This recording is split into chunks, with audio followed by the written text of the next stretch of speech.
Almost all the startups we work with at Midstage Institute ask us to evaluate their talent. This is the technique we use to help the team do that for themselves. First of all, think of evaluating your talent in a matrix. This is to avoid a linear good or bad judgment that you cannot really discuss or evaluate as a team. Instead, use two dimensions. One is the attitude or culture fit, and second is the aptitude or the job results or the performance. What does that mean?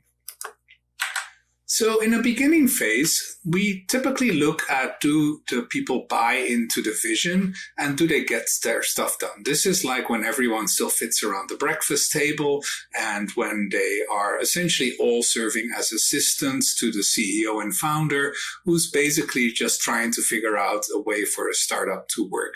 Now, as a startup finds some product market fit and starts growing, we need to get to an intermediate phase. You start having individual contributors that can contribute things independent of the founder. And so you're looking particularly at, are people energy givers and not takers? And for their job, do they get the job? Do they want the job? And can they do the job?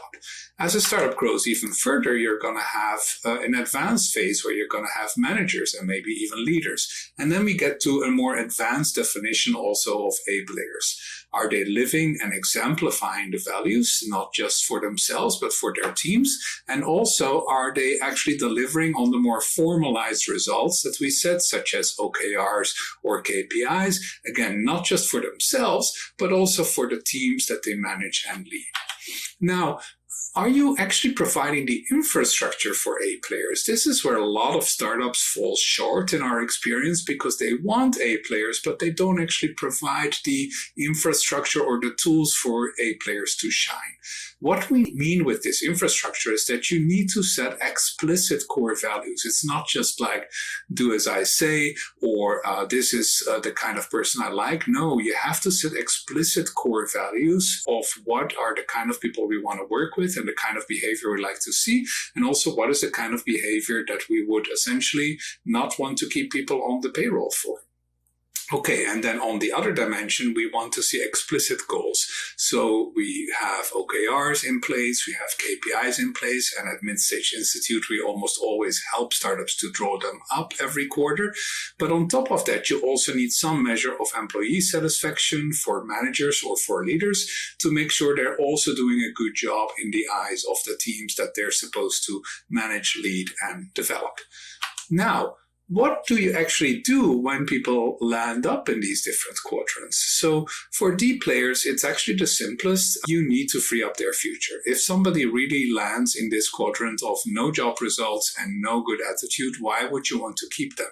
Now, this is not necessarily bad for the person. I truly believe everyone can find a fit somewhere. It's just not at your company. So help them find a new job somewhere.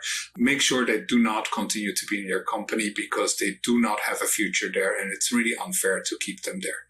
For A players, we want to get as much out of them as possible, which means can we promote them into more responsible functions? Even if there's no position, can we enhance their responsibility or visibility? And can we clone them? In other words, find more of them. For B players, you want to coach and train them more so that they can aspire to be A players in time. And for C players, those are with good job results, but not the right attitude. You really need to draw the line and tell them to clean up their act a little bit or else. Now, how to hire more A players over time? You can set clear quantitative missions. You can incentivize employee referrals. That's what most companies are very successful at. Standardize interviewing to make sure that we actually get A player questions, not just the risk of B players and C players not wanting to hire somebody stronger than themselves. And institute a bar raiser program where the best people in your company keep an eye on the quality of the people hired. We have more tools around getting A players in your company, scorecard, sourcing, and selecting and selling. You can get all of those tools from us just by dropping an email at ask@midstage.org. Put Talent Gauge in the subject line. And my name is Roland Siebelink. I'm the founder and CEO of Midstage Institute. We help founders become operators in record time, and we help you grow your company all the way from Series A to Series